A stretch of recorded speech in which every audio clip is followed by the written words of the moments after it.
कहानी की शुरुआत में हम एक कपल रिचर्ड और हैली को देखते हैं। ये दोनों वेस्ट वर्जीनिया के जंगलों में रॉक क्लाइंबिंग कर रहे थे। रिचर्ड पहाड़ के ऊपर चढ़ जाता है जबकि हैली को ऊपर चढ़ने में दिक्कत हो रही थी। तभी हैली के चेहरे पर खून की बूंदें गिरती हैं। हैली काफी ज्यादा डर जाती है और रिचर्ड को आवाज लगाने लगती है, मगर तभी कोई रिचर्ड को मारकर नीचे फेंक देता है और हैली को कोई ऊपर खींचने लगता है। हैली तुरंत रस्सी काट देती है और वो नीचे रिचर्ड की बॉडी के पास जा गिरती है। तभी हैली को झाड़ियों में से किसी की आवाज सुनाई देती है और वो अपनी कार की ओर भागने लगती है। लेकिन इससे पहले कि वो अपनी कार के पास पहुंचती, उसका पैर कांटेदार तार में जा फंसता है और वो वहीं पर गिर जाती है। और फिर कोई हैली को वहां से खींच कर ले जाता है और हमें सिर्फ हैली की चीखें सुनाई देती हैं। मतलब वो जो कोई भी था उसने हैली को मार दिया। आगे हमें बताया जाता है कि इस इलाके में पहले भी बहुत सारे लोग गायब हो चुके हैं। इसके बाद हम क्रिस को देखते हैं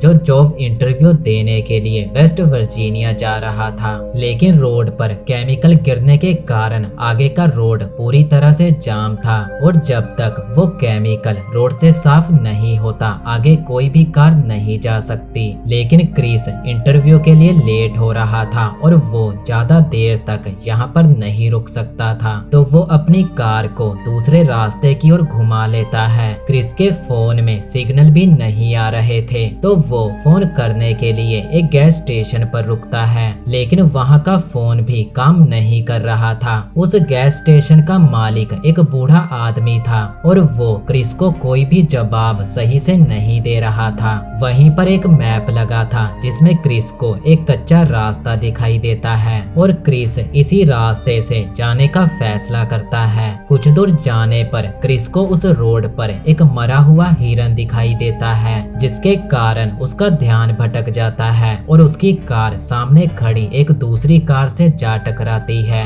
ये कार 5 दोस्तों की थी जो रोड ट्रिप पर निकले थे और ये 5 दोस्त जैसी, कार्ली, स्कॉट, इवाना और फ्रेंची थे। इनकी कार का टायर पूरी तरह से फट चुका था क्योंकि किसी ने रास्ते में नुकीलीदार तारें बिछा रखी थी और जिसने भी ये सब किया उसने जानबूझकर इन्हें फंसाने के लिए ऐसा किया होगा। इसके बाद इवाना और फ्रेंची कार के पास रुकते हैं जबकि बाकी लोग मदद लाने के लिए वहां से आगे चले जाते हैं। आगे जंगल में इन्हें जलते हुए टायर दिखाई देते हैं। इधर फ्रेंची कार में बैठी कुछ खा रही होती है, तभी वो नोटिस करती है कि इवान वहां नहीं है और वो इवान को ढूंढते हुए जंगल की ओर जाने लगती है। कुछ दूर जाने पर उसे इवान का जूता दिखाई देता है और वहीं पास ही में इवान का कटा हुआ कान पड़ा था। ये देखकर फ्रेंची बहुत डर जाती है और इससे पहले कि वो वहां से भाग पाती, कोई उसके पीछे आता है और उसके मुंह को कांटेदार तारों से बांध देता है, जिस कारण उसका पूरा फेस कटते जाता है।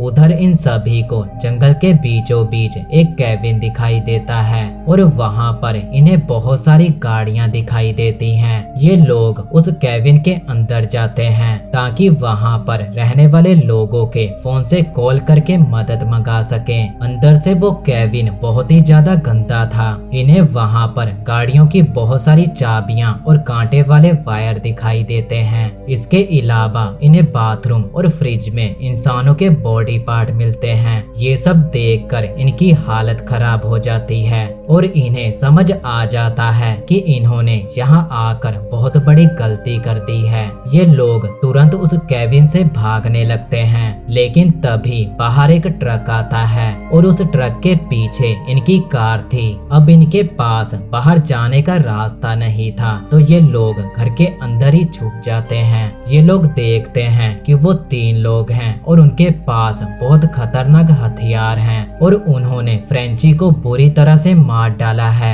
इसके बाद ये तीनों आदमखोर फ्रेंची की बॉडी को काट कर खाने लगते हैं और फ्रेंची को खाने के बाद वो तीनों सो जाते हैं और मौके का फायदा देखकर ये सभी लोग वहां से भागने लगते हैं। मगर तभी एक आदमखोर इन्हें भागते हुए देख लेता है और फिर ये तीनों उनका पीछा करने लगते हैं। ये सभी भागते हुए एक ऐसी जगह पर पहुंचते हैं जहां बहुत सारी गाड़ियां खड़ी थी और इन गाड़ियों के ऊपर बहुत सारा खून लगा हुआ था। मतलब आज तक जो भी लोग इस इलाके में गायब हुए थे, ये गाड़ियां उन सभी की हैं और उन सभी को इन आदमखोरों ने ही मारा होगा। इसी दौरान ये तीनों भी वहां आ जाते हैं और इन तीनों का नाम थ्री फिंगर, वन आई और सौ टूथ है। थ्री फिंगर का नाम थ्री फिंगर इसलिए है क्योंकि उसने अपनी ही दोनों उंगलियों को काटकर खा लिया था और वन आई ने अपनी ही एक आंख को निकालकर खा लिया था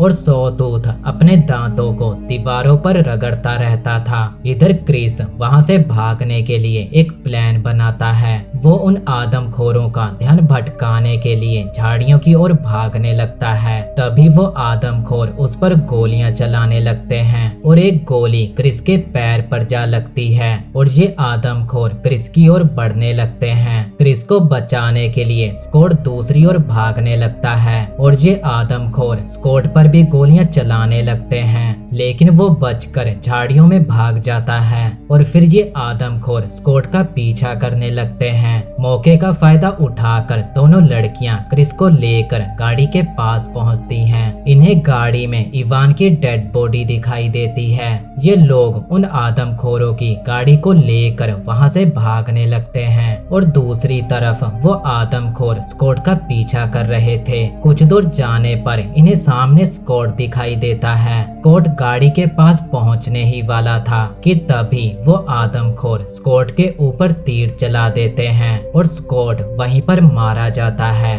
ये तीनों गाड़ी लेकर वहां से भाग जाते हैं और वो आदमखोर स्कॉट की बॉडी को अपने साथ उठा ले जाते हैं। आगे इनकी गाड़ी एक जगह पर फंस जाती है, जिसके बाद इन्हें पैदल ही आगे बढ़ना पड़ता है। आगे बढ़ते हुए इनका सामना कई सारे ट्रैप से होता है, लेकिन इनकी किस्मत अच्छी थी जो ये ट्रैप से बच जाते हैं। कुछ दूर जाने पर इन्हें एक वॉच टावर दिखाई देता है। ये तीनों उस वॉच टावर के ऊपर चढ़ जाते हैं और वहां के रेडियो से मदद मंगाने की कोशिश करते हैं, लेकिन बदले में इन्हें कोई भी जवाब नहीं मिल रहा था। तभी क्रिस देखता है कि वो आदमखोर वॉच टावर की ओर ही आ रहे हैं। जब वो आदमखोर वॉच टावर के पास से गुजर रहे थे, तभी इन्हें रेडियो पर रिप्लाई आता है और उसकी आवाज सुनकर ये आदमखोर समझ जाते हैं कि ये लोग वॉच टावर के ऊपर हैं। क्रिस दरवाजे को अच्छे से बंद कर देता है।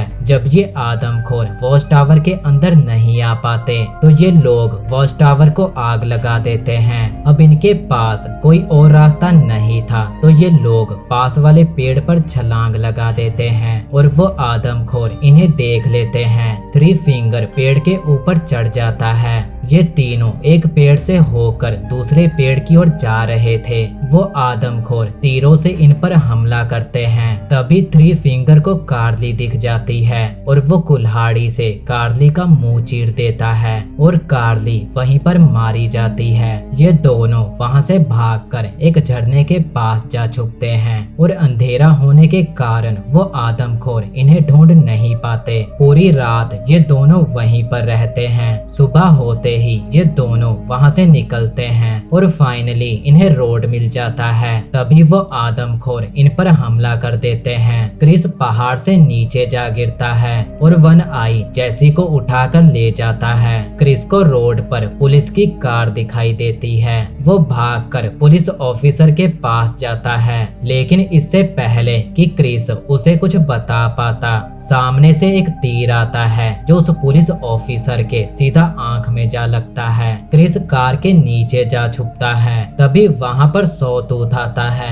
और वो उस पुलिस ऑफिसर की बॉडी को कार में रखकर कार को वहां से ले जाता है और क्रिस कार के नीचे लटका हुआ था। इधर वन आई जैसी को मारने के लिए तैयार था, पर तभी उसे कार की आवाज सुनाई देती है और वो देखता है कि सौ टूथ एक डेड बॉडी लेकर आया है। वो डेड बॉडी को अंदर लेकर आने में सॉटूथ की मदद करने लगता है और फिर सॉटूथ उस पुलिस ऑफिसर की डेड बॉडी के टुकड़े टुकड़े कर देता है। तभी उसकी नजर जैसी पर पड़ती है और जैसी को मारने के लिए वो उसके पास आता है। तभी चार्ली वहाँ पर आग लगा देता है और कार को सीधा घर के अंदर घुसा देता है और सॉटूथ गाड़ी के नीचे दब जाता है। जब क्रिस जैसी का हाथ खोल रहा होता है तो पीछे से वन आई उस पर हमला कर देता है। यहाँ जैसी वन आई के ऊपर तीर चला देती है। तभी थ्री फिंगर जैसी के ऊपर हमला कर देता है,